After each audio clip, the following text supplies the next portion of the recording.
자, 오늘은 주기도문의 두 번째 간구인 아버지의 나라가 오시며 이라는 말씀에 대해서 말씀을 전하겠습니다. 자, 여러분, 우리 그리스도인들은 우리가 속한 나라가 어디인지에 대해서 잘 생각해야 합니다. 자, 우리는 오늘 예수님 말씀처럼 아버지의 나라, 정말 이 세상 나라가 아니라 아버지의 나라에 속해 있다는 것을 우리는 잘 알고 있어야 됩니다. 물론 다른 모든 세상 사람들과 마찬가지로 우리 성도들 역시 이 땅에 사는 동안에 이 땅의 나라에 속해 있습니다. 자, 그것이 우리처럼 대한민국이든지 아니면 미국이든지 일본이든지 프랑스이든지 다른 나라이든지 간에 모든 사람은 각자가 태어나고 자라서 소속된 나라를 다 가지고 있습니다. 국적이 있는 것이죠. 자, 세상 나라의 소속과 그 국적은 그 국민들을 강하게 구속하고 또한 그들의 정체성을 형성하는데 엄청난 영향을 미칩니다. 이를테면 우리나라에는 대한민국의 헌법과 민법과 형법 등의 법이 있고 또 그것들을 지키지 않는 사람들을 처벌하는 그런 법도 있습니다. 또한 대한민국 국민들이 공유하는 정서와 문화가 있고 그런 의식들이 또 공유됩니다. 자, 또 그래서 그런 것 때문에 해외에 나가면 나라를 그리워하게 돼서 향수병에 걸리기도 하고 또 자기 나라에 돌아가고 싶은 그런 마음이 생깁니다. 그러나 이 땅의 나라가 이처럼 아무리 강한 통제력을 가지고 있고 결속력을 가지고 있다 할지라도 그 힘이 미치는 범위는 오직 이 한 사람이 이 땅에 사는 동안 그 삶 동안 그뿐입니다.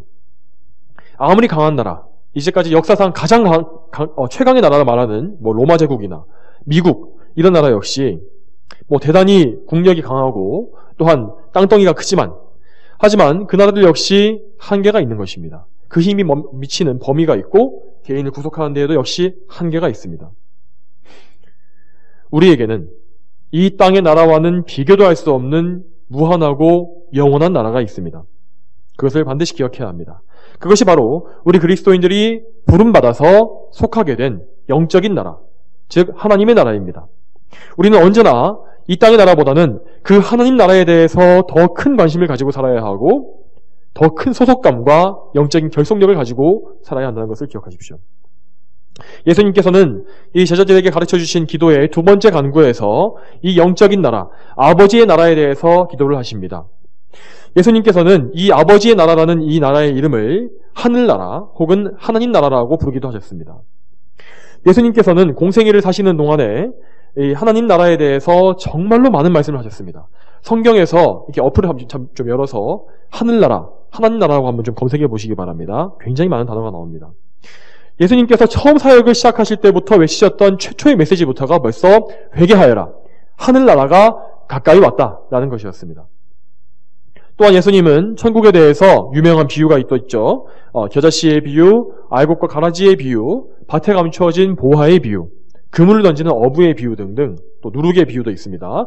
그런 비유 등등 여러 가지 비유로 천국에 대해서 말씀하셨고 또 말씀 속에서 매우 자주 하늘나라에 들어가고 들어가지 못하는 것에 대해서 자주 말씀하셨습니다. 또한 예수님은 고난받으실 때에도 빌라도 앞에서도 그분의 나라에 대해서 자신의 나라가 이 세상에 속한 것이 아니요 영적인 나라라는 것을 말씀하셨습니다. 또한 사도행전 말씀에 보면은 예수님은 부활하신 이후에도 제자들에게 나타나셨던 40일 동안에 뭐라 말씀하셨냐면은 하나님 나라에 관한 일을 말씀하셨다라고 짧게 써 있습니다. 사실상 예수님의 전체 사역과 모든 말씀의 주제가 바로 이 하늘나라였습니다. 또한 성경 전체를 보아도 우리는 하늘나라라는 이 주제가 창세기 1장서부터 시작해서 요한계시록 22장까지 끊어지지 않고 계속해서 동일하게 흐르고 있다는 사실을 발견할 수 있습니다. 즉 성경의 주제는 예수 그리스도이기도 하지만 하나님 나라, 이 천국에 대한 것임을 우리는 기억해야 합니다. 자, 그러면 이 하늘나라는 어떤 곳일까요? 자, 보통 우리가 소위 말하기를 한 나라가 성립하기 위해서는 세 가지 요소가 있습니다. 그 나라의 주권과 국민과 영토, 이렇게 세 가지 요소가 있죠. 자, 하나님 나라도 똑같습니다. 물론 하나님 나라는 영적인 나라입니다. 그렇지만 그 요소는 분명히 똑같습니다. 동일하게 주권과 국민과 영토를 소유한 정확하게 명백한 하나의 나라입니다. 자, 우리나라 같이 대한민국과 같이 민주공화제를 택한 나라는 국가의 주권이 투표권을 소유한 이 국민들, 시민권을 가진 국민 개개인에게 나누어져 있습니다. 어떻게든 이것은 권력의 독점을 막고 독점을 방지하고 또 그렇게 해서 삼권을 분립시키기도 했고 그렇게 해서 권력이 한 독재자에게 가서 사람들을 탄압하는 것을 막기 위함입니다. 그래서 이런 권력을 분리시키는 이런 제도가 이제까지 역사상 가장 이 땅에서는 좋은 제도라는 것이 증명이 됐습니다. 왜냐하면 사람이 죄인이기 때문입니다. 아무리 능력이 있고 아무리 뭔가 선한 마음을 가진 통치자라 할지라도 권력의 맛을 보고 그 권력을 독점하게 되면 언젠가 타락하게 되고 그 권력을 마음대로 휘두르는 그런 일이 벌어질 것이고, 또한 최악의 독재자, 악한 자가 권력을 잡게 되면 그런 권력이 독점되는 그런 제도는 정말 최악의 결과를 낳게 된다는 것을 우리는 볼 수 있습니다. 자, 그렇다면 하늘나라 역시, 하나님 나라 역시 우리나라처럼 이렇게 민주공화제, 뭔가 주권이 국민들에게 분리되어 있는 그런 나라일까요? 그렇지 않습니다. 하늘나라를 통치하시는 분은 오직 한 분, 완전하시며 전능하신 하나님 한 분이십니다. 하나님께 모든 주권이 있고 모든 백성은 그분의 통치에만 전적으로 순종하는 나라가 바로 하나님 나라입니다. 하나님께서 그분의 백성도 창조하셨고 또한 그분의 영토도 창조하셨습니다. 그리고 지금 그 나라를 다스리는 법도 하나님께서 만드신 것이고 법으로 심판하시고 통치하시는 분도 다 하나님이십니다. 또한 마지막에 심판하실 분도 하나님이십니다. 모든 권력과 주권이 오직 완전하신 하나님께만 있습니다.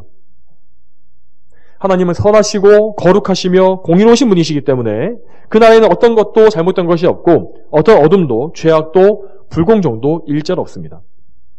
그분께 온전히 복종하는 모든 피조물들은 언제나 그분의 통치 아래 평안할 것이고 아무 문제도 겪지 않는 것입니다.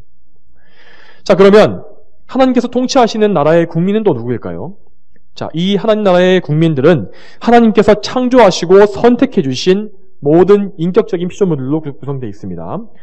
자, 넓게 보게 되면 이 세상에 존재하는 모든 사람들, 천사들, 그리고 심지어 마귀, 귀신에 이르기까지 모든 인격적 피조물들이 다 그분의 국민들입니다.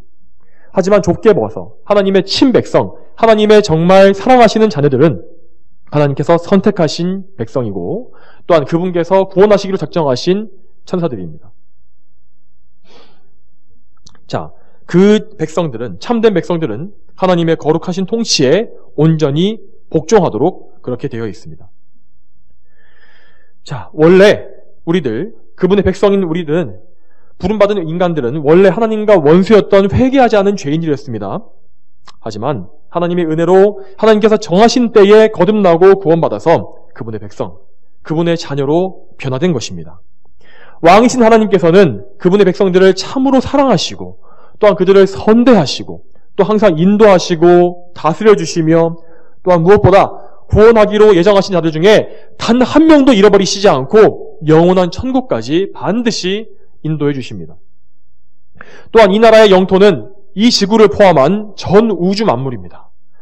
여기에는 우리 눈에 보이지 않지만은 실제로 존재하고 있는 영적인 장소, 영적인 나라인 천국도 포함되어 있습니다. 이 지구 위에 존재하는 수많은 국가들은 저마다 영토를 차지하기 위해서, 더 큰 영토를 또 독차지하기 위해서 이제까지 수천 년간 싸우고 또 싸웠습니다. 그러나 하나님께서는 그런 나라들을 모두 하찮게 보신다고 성경에 써 있습니다. 그런 나라들을 하나님께서 다 다스리고 계시며 가장 위대한 나라조차, 강력한 그런 힘을 가진 나라조차 하나님께는 그저 발등상, 그분의 목욕통, 신발을 던지는 곳, 이렇게 성경에서 말씀하시는 것을 볼 수 있습니다. 그런데 여기서 우리 사람들은, 특히 우리 믿는 사람들은 뭔가 문제를 느낄 수밖에 없습니다. 하나님께서 왕이시고 그분의 성도들이 하나님의 백성이며 온 우주가 그분의 영토라고 말씀하시는데 우리는 이 세상을 사는 동안에 그 완전한 나라가 완전하게 통치되고 모든 것을 장악하고 있는 것을 전혀 보고 있지 못하기 때문입니다. 여기에서 우리는 이것을 알아야 합니다. 현재 세상, 우리가 살고 있는 이 세상에 두 나라가 존재하고 있다는 것입니다. 이 세상에는, 이 땅 위에는 아직까지 공중권세 잡은 마귀가 다스리는 사탄의 나라, 마귀의 나라, 세상 나라가 존재하고 있습니다. 그러나 그 세상 나라 위에, 그 권세 위에 하나님의 나라가 존재하는 것입니다. 그 하나님의 나라는 부분적으로는 이미 임했습니다. 이 땅에 임했습니다. 아직 그렇지만 완전히 온 것이 아닙니다. 우리 입장에서 그 나라는 오고 있는 나라입니다. 물론 하나님께서 보시기에는 완성된 것이지만 우리 입장에서 봤을 때는 오고 있는 것입니다. 그래서 예수님께서 우리에게 그 완전한 나라, 하나님의 나라의 임재가 어서 오게 해달라고 어서 오시옵소서라고 이렇게 하는 기도를 알려주고 계시는 것입니다. 그러면 왜 이 땅에는 이렇게 두 개의 나라가 존재하게 됐을까요? 하나님께서 그렇게 하신 것일까요? 그렇지 않습니다. 원래 하나님께서 창조하신 첫 세상에는 오직 하나님의 나라, 한 나라만 존재했습니다. 하나님께서 온 우주와 이 지구를 창조하시고 거기에 에덴 동산을 세우셨으며 마지막으로 거기에 하나님의 형상을 따라 인격적인 피조물 아담과 하와, 남자와 여자를 사람을 창조하셨습니다. 그렇게 하심으로써 이 땅 위에 하나님 나라가 건국된 것입니다. 그런데 여기에 반대하는 사악한 마귀가 그 나라를 시기하여서 하와를 먼저 죄로 유혹하여 넘어뜨리고 아담까지도 죄를 짓게 만든 것입니다. 사람은 그렇게 죄를 지음으로 타락해서 하나님께 대해서 영적으로 죽게 되었고 육체적으로도 서서히 죽어가게 되었습니다. 또한 이제는 하나님의 그 완전한 통치, 그 통치에서 벗어나서 그분과 원수가 되었고 오히려 죄와 사망, 마귀의 노예, 그들의 국민이 되어서 끔찍한 지배를 받게 되었습니다. 그러나 하나님 나라는 거기에서 실패하시거나 망하지 않았습니다. 없어지지 않았습니다. 하나님께서는 그 즉시 아담과 하와에게 나타나셔서 그들에게 여자의 후손, 예수 그리스도를 통한 구원, 새로운 나라의 시작을 알려주셨고 우리의 첫 조상인 아담과 하와를 두 사람을 다시금 하나님 나라로 돌려놓으셨습니다. 그렇지만 죄가 한번 세상에 들어왔기 때문에 그 아담과 하와의 후손들에게는 계속해서 이 땅 위에는 경건하고 거룩한 하나님 백성들과 세상에 속한 백성들이 나뉘어서 존재하게 됐습니다. 그들의 후손에게는 그렇게 되었다는 것입니다. 하나님께서는 그분의 백성을 위해서 예비하신 구원자 그리스도를 이 땅에 오게 하시기 위해서 그분의 경건한 백성들의 계보를 끊임없이 이어나가셨고 유지하셨습니다. 하지만 마귀는 그 구원자가 오지 못하게 하기 위해서 이 세상 모든 하나님의 백성들을 다 망하게 만들기 위해서 그 하나님의 구속의 사역을 회방하고 경건한 자들을 멸하기 위해서 끊임없이 악한 계획을 세우는 것을 볼 수 있습니다. 그것이 구약 성경에 계속해서 기록되어 있는 말씀입니다. 하나님께서 그분의 백성을 죄에서 구원하시기 위해서 하신 일의 역사, 그리스도의 이 역사를 가리켜서 신학적인 용어로 구속사라고 부릅니다. 그렇다면 우리의 구원자로 보내신 구속주, 하나님의 구속사의 절정, 그 예수 그리스도는 어떤 분이십니까? 하나님 아버지께서는 먼저 그분의 통치권, 왕이신 하나님의 통치권을 예수 그리스도께 위임해 주셨습니다. 하나님의 아들 예수님께서 왕권을 위임받으셨다는 것은 그 사실은 시편 말씀을 비롯해서 신구약 곳곳에 정확하게 기록되어 있는 말씀입니다. 그러므로 예수님은 우리 하나님 백성들의 참된 왕이십니다. 그분은 우리의 왕이십니다. 왕이신 예수님께서는 보좌에 앉으신 존귀한 분이십니다. 그분은 보좌에 앉으셨습니다. 그렇지만 그분은 잠시 보좌에서 떠나 우리 백성들, 그분의 백성들을 구원하시기 위해서 낮은 이 땅 위에 직접 내려오신 분이십니다. 그분께서 이 땅에 내려오신 것은 뱀의 머리를 상하게 하심으로써 상하게 할 여자의 후손에 대한 하나님의 약속을 성취하기 위함이었습니다. 그렇게 하심으로써 예수님은 죄와 사망과 마귀를 무찔러 패배시키시고 그들의 권세에 매여 있는 택하신 백성들을 구원하여 그분의 나라, 그분의 사랑의 나라에 속하게 하셨습니다. 그러므로 예수님의 나라, 하늘나라는 아직 완전히 온 것은 아니지만 예수님께서 오셨기 때문에 1차적으로는 이 땅 위에 임한 것입니다. 그래서 예수님께서는 공생애를 시작하실 때 회개하라, 하늘나라가 가까이 왔다라고 말씀하신 것입니다. 또한 왕이신 예수님께서는 죄와 사망 그리고 마귀와 싸우시기 위해서 직접 그들의 권세에 가장 깊숙한 곳까지 직접 침투해 가셨습니다. 그저 뒷짐만 지고 바라보신 것이 아니라 말로만 하신 것이 아니라 직접 그 권세에 들어가신 것입니다. 이제까지 역사 속에 어떤 강력한 왕도, 어떤 위대한 통치자도, 어떤 위대한 용사도 할 수 없었던 그 일을 하나님이시고 사람이신 예수님께서 직접 하신 것입니다. 왕이신 그분께서 직접 우리를 위해서 하신 것입니다. 예수님께서 우리 백성들의 죄를 모두 지시고 죄와 사망의 권세 아래 들어가셨습니다. 그래서 그분은 고난받으시면서 직접 지옥의 고통을 다 맛보셨고 실제로 그분도 사망의 권세 아래 죽어 매장되셨습니다. 그러나 예수님의 죽음은 뭇 사람들처럼 사망에 패하신 것이 아니었습니다. 오히려 그 사망을 짓밟고 이기신 사건이었습니다. 예수님은 부활하셨고 죄와 사망과 마귀는 거기에서 크게 패배했습니다. 완전히 그들은 패배하고 말았습니다. 예수님은 그때 마귀의 머리를 크게 상하게 하셨고 마귀는 왕좌에서 굴러떨어지고 말았습니다. 이로써 마귀와 죄와 사망의 최후 패배, 예수님 재림 때의 최후의 패배는 이미 확정된 것입니다. 그러나 아직 모든 것이 완전히 끝난 것은 아닙니다.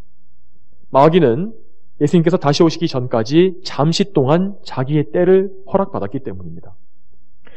그는 비록 머리가 크게 상한 상태일지라도 여전히 강합니다. 여전히 우리 인간들보다 강하고 모든 인구를 다 합친 것보다 그는 훨씬 더 강력합니다. 그래서 이 세상에 속한 자들, 하나님 백성이 아니라 이 세상에 속한 자들을 종으로 부리면서 하나님의 백성들을 끊임없이 공격하고 하나님의 권세에 반대하기 위한 일들을 수단과 방법을 가리지 않고 계속해서 획책하고 있습니다. 여러분, 그러므로 우리는 이런 세상에 살면서 당연히 우리가 믿음으로 살기 위해서는 믿음으로 우리의 왕이신 그리스도 예수님을 바라보아야 합니다. 우리는 그분을 왕으로 섬기면서 그분의 통치에 복종해야 하고 그분의 뜻대로 순종하며 살아야 합니다. 그러면서도 우리는 지혜롭게 이 세상의 상황을 잘 분별하는 그런 지식을 갖추고 있어야 합니다. 예수님을 믿는 자들은 분명 그분의 통치에 속한 거룩한 백성이고 이미 확정된 승리를 향해 가고 있는 자들입니다.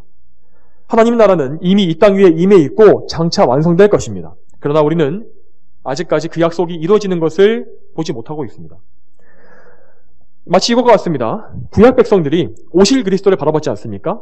그들이 오실 그리스도를 그렇게 오매불망 소망하며 역사를 살았지 않습니까? 그것과 똑같이 우리 역시 오실 그리스도, 재림하실 그리스도를 그 약속을 바라보며 살아야 하는 것입니다. 우리는 장차 확실히 장차 완성되고 올 그 나라에 들어갈 것입니다. 그곳에 들어가게 되면 죄는 완전히 소멸될 것입니다. 마귀와 사망은 불못에 던져져서 영원히 멸망당할 것입니다.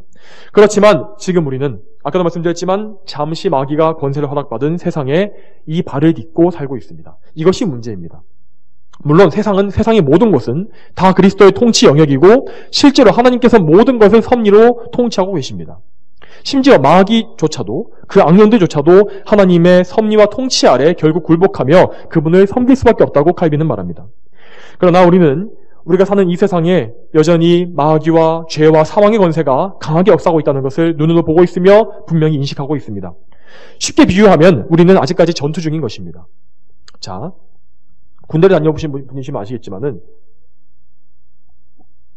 전투 준비 상황, 뭔가 훈련 상황이나 실제 상황이 걸리게 되면은 군인들은 잠을 잘 때조차도 총을 옆에 끼고 군화를 벗지 못하고 전투복을 벗지 못한 채로 그렇게 탄띠를 띠고 그렇게 잠을 자야 됩니다.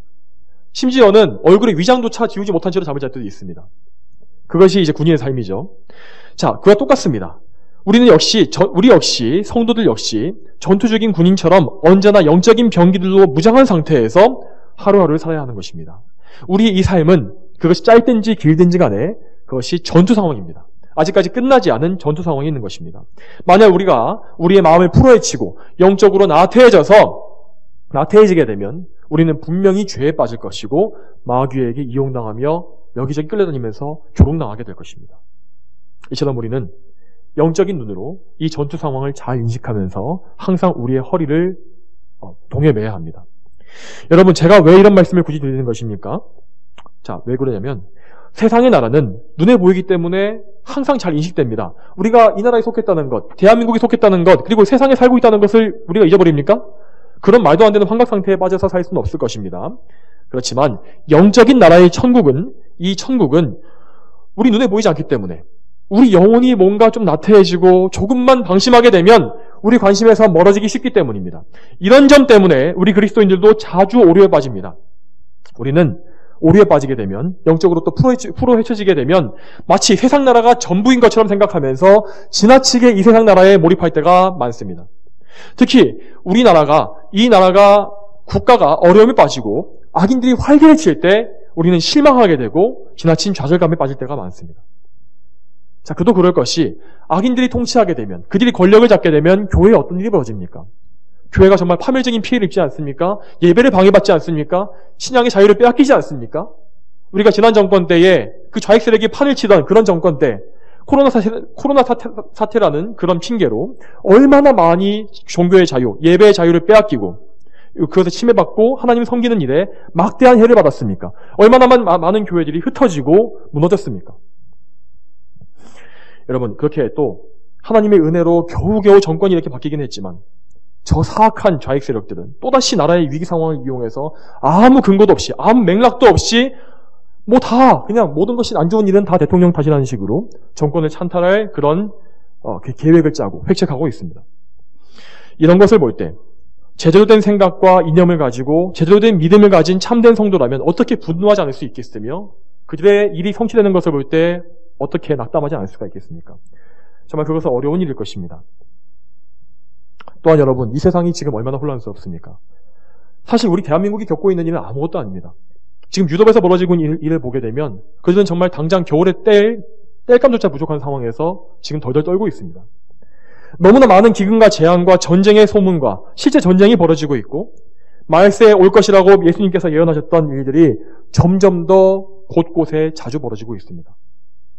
문제는 이러한 재앙이 벌어지면은 뭔가 성도는 보호막이 쳐져서 그 재앙에서 분리되는 것이 아니라 같이 세상과 함께 고통받는다는 것입니다. 물론 하나님의 영적 보호하심이 있습니다. 하지만 전쟁이 벌어지면 성도들 역시 고통받습니다. 죽기도 합니다. 이것이 문제입니다. 우린 이럴 때 믿음이 흔들리고 마음이 약해지고 그럴 때 또 영원한 하늘나라보다는 당장 이 세상에서, 이 어려운 세상에서 내가 어떻게 살까? 그 일에 대해서 관심이 쏠리곤 합니다. 그러나 여러분, 우리는 믿음을 잘 지켜야 합니다.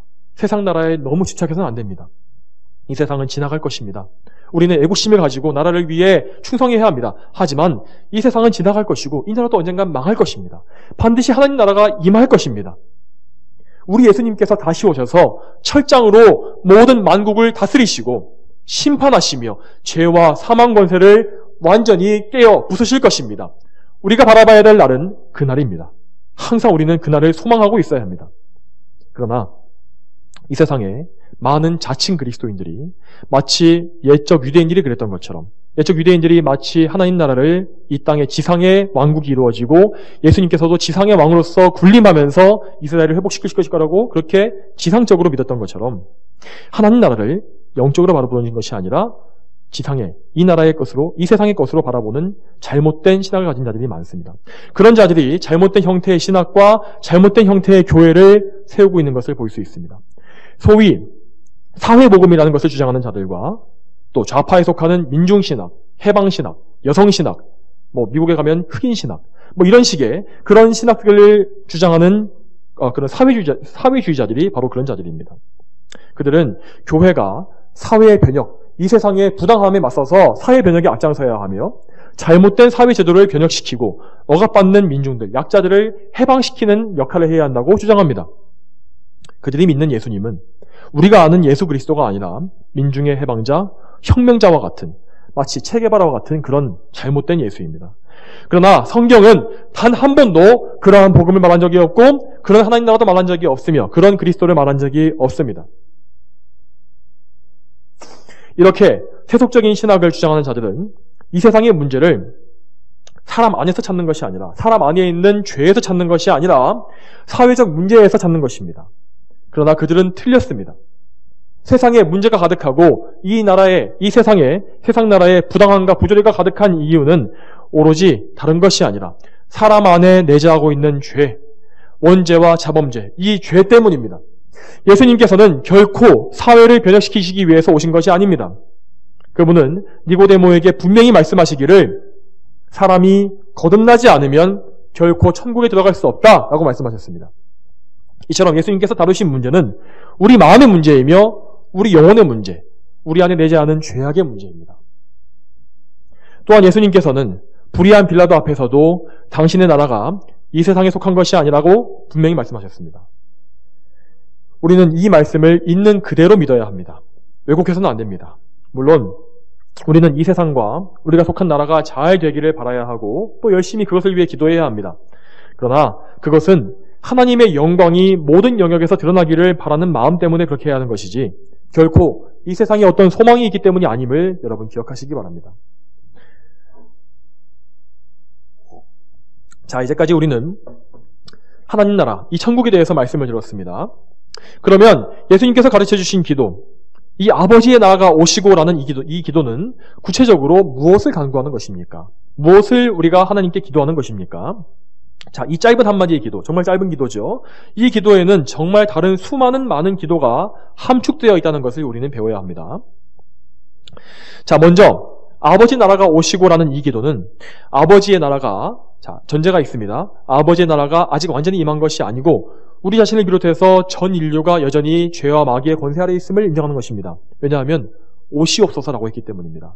오셨다는 것이 아니라 오시고라고 했기 때문입니다. 그러면 우리는 먼저 뭘 바라야겠습니까? 우리는 무엇보다 가장 작은 것부터 모든 사람 각 개인이 회개하고 돌이키기를 간구해야 합니다. 각 사람이 그들의 삶 속에서 왕이신 그리스도의 주권을 인정하고 굴복할 것을 기도하는 것입니다. 물론 그렇게 기도한다고 해서 모든 사람이 다 구원받지는 못할 것입니다. 그러나 그럼에도 불구하고 우리는 마치 모든 사람이 다 구원받고 회개할 수 있는 것처럼 그렇게 소망하면서 열렬히 기도해야 하는 것입니다. 우리 주변에 하나님의 백성이 많아지고 또한 우리 사회와 국가의 하나님의 백성이 점점 많아질 때 그만큼 하나님 나라는 확장될 것이고 하나님의 공의가 이루어질 것이며 하나님의 뜻이 이 사회에도 이루어지는 것을 우리는 볼 수 있을 것입니다. 또한 우리는 우리 자신에게서도 참된 성화, 하나님 나라의 그런 표지가 이루어지기를 기도해야 합니다. 하나님 나라는 마치 예수님의 비유처럼 겨자씨와 같이 누룩과 같이 작은 것에서부터 시작됩니다. 우리 성도 각자에게도 마찬가지입니다. 먼저 우리 마음이 변화되어야 됩니다. 우리 마음이 하나님과 화평을 누리고 이 땅에서 천국의 기쁨을 모형으로 우리가 찍어서 맛봐야 됩니다. 마치 천국에서 맛볼 그 기쁨의 맛보기를 이 땅에서도 경험해야 되는 것입니다. 그럼으로써 우리는 장차 올 하나님 나라를 맞이할 준비를 갖추어가는 것입니다. 그러므로 여러분, 우리 자신에게서도 하나님 나라가 확장되어 가기를 소망해야 합니다. 우리를 더욱더 많이 성화시켜 주시고 하나님 나라의 백성답게 변화시켜달라고 이 땅에서도 우리가 점점 더 그렇게 성장해가고 발전해가며 더 선한 삶을 살 수 있게 해달라고 성령 하나님께 간구하시기 바랍니다. 또한 여러분, 더 크게 나아가서 우리는 지상의 교회들을 위해서 기도해야 합니다. 지상의 교회는 그곳이 참된 교회의 표지를 갖고 있는 한 그곳은 천국의 모형입니다. 거짓 교회 말고 완전히 배도해버려서 하나님께서 교회라 인정하지 않으시는 그런 교회 빼고 참된 교회라는 것이 확실하다면 그곳은 천국의 모형입니다. 또한 지상의 교회는 하나님 나라가 오기까지, 그날이 이르기까지 성도들이 영적 싸움을 치르는 요새, 산성과 같은 역할을 합니다. 그러므로 우리의 대적들, 악인들과 마귀들, 이들은 영적인 보루여 산성인 교회를 무너뜨리기 위해서, 더럽히기 위해서 온갖 사악한 계획을 항상 세우고 획책합니다. 마귀는 실제로 교회를 타락하게 만드는 것에 대해서 대단한 성과를 거두고 있습니다. 특히 오늘날 더더욱더 그런 것 같습니다. 마귀는 자신의 하수인인 거듭나지 않은 자들, 특히 거짓 사역자, 사꾼 목사들을 이용해서 교리와 신학을 무너뜨리고 성경의 바른 해석을 빼앗고 있습니다. 자, 교회가 교리와 신학을 잃어버리고 이렇게 지식적으로 타락하게 되면 교회 내에는 윤리적인 부패, 도덕적인 부패가 자연스럽게 따라오게 됩니다. 하나님을 두려워하는 그런 지식이 없어져 버렸기 때문에 우리가 눈에 잘 볼 수 있는 그런 실제로 세상 사람들이 많이 요구를 하는 그런 도덕적인 부패가 따라오게 되는 것입니다. 이렇게 되면 교회는 세상에 조롱받게 되고 오명을 덮어쓰게 됩니다. 사실 교회 사역자가 아니거나 교회에서 뭔가 중직을 맡으시지 않은 대다수의 성도분들은 이러한 교회 상황을 알고 계셔도 실제적으로 뭔가 할 수 있는 것이 없다고 생각하기 때문에 뭔가 무력함을 느낄 것입니다. 내가 저런 좋지 못한 목사들과 신학자들이 그렇게 횡행하는 것을 보는데 뭔가 내가 할 수 있는 것이 없구나 라는 생각에 무력감을 느끼실 수 있습니다. 정말 비통하고 참담한 마음도 드실 것입니다. 그러나 여러분, 참된 성도에게는 하나님께서 주신 기도라는 영적 무기가 있습니다. 교회 안에 횡행하는 그런 사꾼들과 거짓 신학자들, 그런 자들은 마귀의 세력입니다. 그런 마귀의 세력을 보신다면 그들을 대적하여 기도하시기 바랍니다. 또한 여러분이 다니는 교회 안에, 그 교회 안에 분란이 있습니까? 당짓는 자가 교회 안에 일어나고 또 시기와 질투와 분노를 조장합니까? 그런 자들은 성도가 아니라 하나님의 백성이 아니라 마귀에게 속한 자들이니 기도로서 그들을 대적하시기 바랍니다. 성경은 분명 믿음으로 굳게 서서 마귀를 대적하라 라고 명하고 있습니다. 그냥 기도만으로 되지 않는다면 금식하며 기도하십시오. 철회하며 기도하십시오. 예수님께서도 분명 귀신을 물리치실 때 한 번은 이런 유는 기도와 금식이 아니면 나가지 않는다 라고 말씀하신 적이 있지 않습니까? 우린 이렇게 교회가 올바르게 서기를 기도해야 합니다. 그것이 개의 교회든지 지역에 있는 하나하나의 교회든지 그것이 하나의 큰 무리를 이루는 교단이든지 교회가 참되게 서기를 기도해야 합니다. 배도하고 배교한 거짓 교단과 거짓 교회는 무너져서 없어지게 하시고 참되고 거룩한 교회는 더욱더 정결하게 하나님께서 구별하심으로 말미암아 하나님을 더욱더 기쁘시게 하고 더욱 하나님을 영화롭게 할 수 있도록 기도하시기 바랍니다. 그렇게 함으로써 교회가 하나님 나라가 올 것을 잘 준비하면서 마지막에 이르기까지 많은 영혼들을 죄에서 돌이키는 이 일을 끝까지 잘 수행할 수 있도록 여러분 많이 기도해 주시기 바랍니다. 또한 여러분은 우리가 속한 나라를 위해서도 기도해야 합니다. 모든 나라와 사회 곳곳은 우리가 그렇게 생각하지 않는다 할지라도 다 하나님께 속한 곳입니다. 그러므로 우리나라의 문제를 놓고 기도하십시오. 모든 위정자가 하나님을 두려워하며 하나님께서 위임하신 국가의 권세를 하나님의 뜻에 맞게 잘 사용하도록 기도하시기 바랍니다. 그들이 가지고 있는 칼은 하나님께서 지어주신 것입니다. 그것을 하나님의 뜻에 맞게 잘 사용하지 못한다면 그들은 반드시 하나님의 심판을 받게 될 것이기 때문에 우리는 그들을 위해서 기도해야 합니다. 또한 여러분, 정치 세력 중에는 모든 정치 세력은 어떤 중립적인 세력들이 아닙니다. 그 중에는 하나님을 의도적으로 사악하게 대적하는 이념과 사상을 노골적으로 추종하는 그런 자들이 분명히 있습니다. 하나님을 일부러 대적하고 하나님을 일부러 미워하고 있는 그런 의도적인 세력들이 있다는 것입니다. 대표적으로 공산주의와 사회주의를 추종하는 사악한 좌파 세력들을 멸해달라고 기도하시기 바랍니다. 교회가 이렇게 공산주의와 사회주의를 비판하는 것은 결코 정치 선동이 아닙니다. 왜냐하면 그러한 사악한 좌익 이념의 뿌리가 하나님을 대적하고 하나님을 미워하는 무신론과 유물론과 진화론에 있기 때문입니다. 그래서 교회는 진리를 지키기 위해서, 교회를 그런 사악한 마귀의 마수에서 지키기 위해서 그들을 대적해야만 하는 것입니다. 또한 역사적으로도 공산주의와 사회주의 좌파 세력은 언제나 항상 한결같이 교회를 지독히도 미워하고 철저히 파괴했습니다. 교파와 교단을 막론하고 그것이 심지어 로마 카톨릭이든지 간에 모든 간에 공산주의와 사회주의는 교회를 파괴했습니다. 또한 성경의 예언을 보게 되면 마지막 때의 적그리스도의 통치는 이 사회주의, 1인 독재를 기본으로 하는 전체주의, 사회주의라는 것을 우리가 볼 수 있습니다. 마치 그것은 북한과 같습니다. 자, 그때의 개인의 자유, 특히 그리스도인의 믿음의 자유를 말살하는 체제가 반드시 이 세상에 반드시 올 것입니다. 그러나 여러분, 그날이 반드시 온다 할지라도 그 이전까지 어쨌든 우리는 기도함으로써 아무쪼록 우리와 우리의 자녀와 후손들이 자유롭게 하나님을 섬기고 교회를 세울 수 있는 그런 세상이 유지되기를 기도해야 하지 않겠습니까? 뭔가 우리가 일부러 그런 고난에 처할 필요는 없는 것입니다. 그러므로 우리는 반드시 그런 나라가 온다 할지라도 이 세상에 그런 나라를 갖다가 미리 바라보면서 기대하고 있는 그런 사회주의 좌파 세력들이 득세하지 못하도록 우리는 열심히 기도해야 하는 것입니다. 그렇게 함으로써 우리는 교회가 든든히 서가며 하나님 나라의 백성들을 무장시키는 일을 잘할 수 있도록 기도해야 하는 것입니다. 또한 여러분, 특별히 이 대한민국에 살아가는 성도들로서 우리는 우리 이북에 있는 저 북괴 정권이 하루빨리 무너지기를 기도해야 합니다. 여러분, 저 북한의 체제는 마치 마지막 때에 적그리스도가 다스릴 나라의 모형을 보는 것과 같습니다. 하나님께서 예언하신 그 나라와 너무나 똑같습니다. 하나님을 대적하는 사악한 지도자 한 사람이 모든 권력을 가지고서 자신을 우상화하며 모든 사람들은 그 권력을 맹목적으로 찬양하면서 복종합니다. 또 무엇보다 참된 그리스도인들은 그 권력 아래에서 아무도 신앙의 자유를 누리지 못하고 붙잡히고 끔찍하게 처형당합니다. 그것이 지금 북한에서 벌어지고 있는 일이고 성경에서 예언한 나라와 똑같은 그런 모습입니다. 말세의 모형과 같은 저 사악한 마귀의 집단이 어서 빨리 멸망당하도록 여러분 열심히 기도하시기 바랍니다. 저 어둠의 권세에서 신음하는 믿음의 형제자매들이 또한 신앙의 자유를 누릴 날이 속히 오도록 기도하는 것이 또 우리의 의무가 아니겠습니까? 만약 우리가 그 기도를 소홀히 한다면 우리 역시 그런 어려움에 처했을 때 하나님께서 저희에게 어떤 도움을 주시겠습니까? 또한 여러분, 우리가 기도하는 가운데 우리의 믿음을 점검해 봐야 됩니다. 여러분은 지금 당장 아버지 나라가 오신다면, 예수님께서 지금 당장 오신다면 기쁨으로 그분을 맞이할 준비가 됐습니까? 혹시 아직 못다 이룬 내 인생의 목표와 꿈과 야망이 눈에 밟힙니까? 아직요, 하나님. 제 공부가 우선입니다.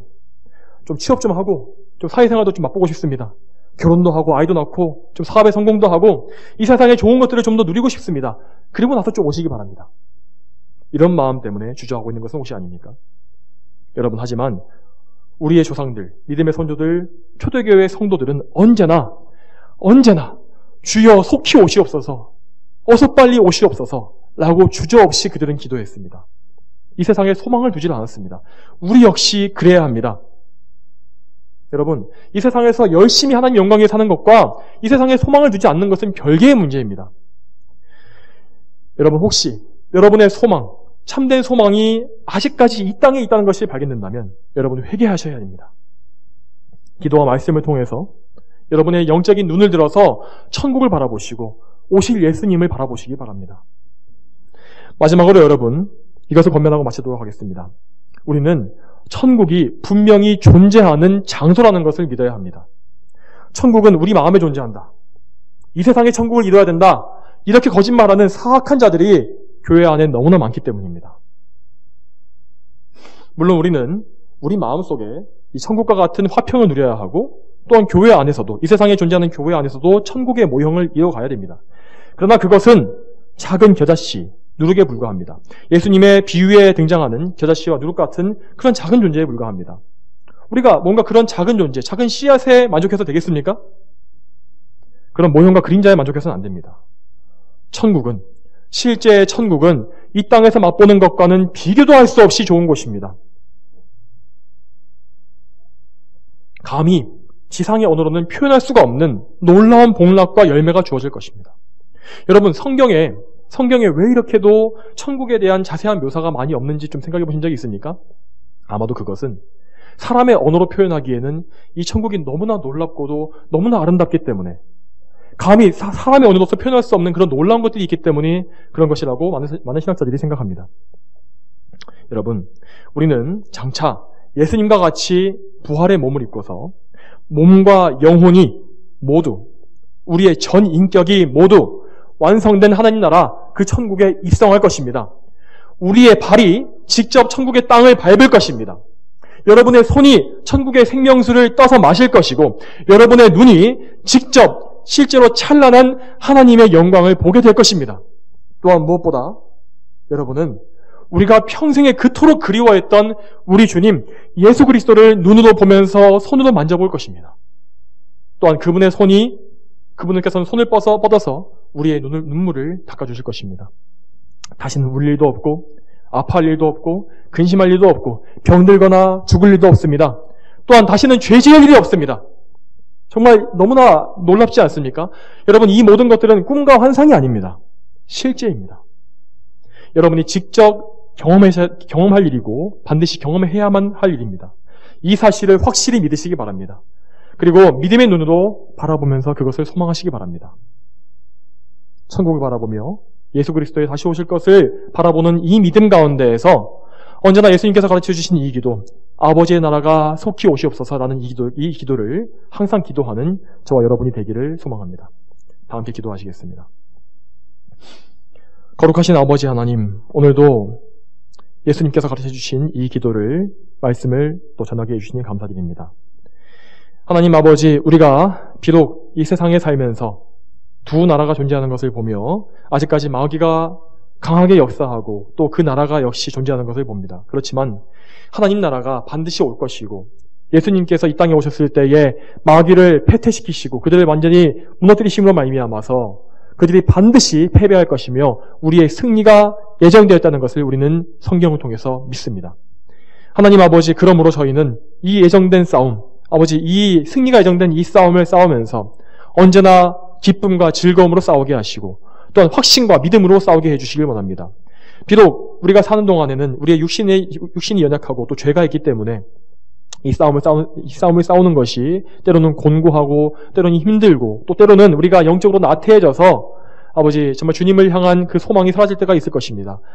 하나님 아버지 저희를 불쌍히 여겨주시옵소서. 항상 저희에게 믿음을 주옵시고 항상 하나님의 나라 영광스러운 천국의 그 놀라운 약속을 바라볼 수 있는 그 믿음을 우리 마음속에 허락해 주시길 원합니다. 이 세상의 모든 미혹과 거짓되고 악한 가르침을 다 우리가 분별하며 또 대적할 수 있도록 도와주시옵고 항상 기도로서 마귀를 대적하며 세상의 악한 세력을 대적할 수 있는 그렇게 지혜롭고 또한 강한 성도들 될 수 있도록 인도하여 주시옵소서. 감사드리오며 예수님의 이름으로 기도 올렸습니다. 아멘.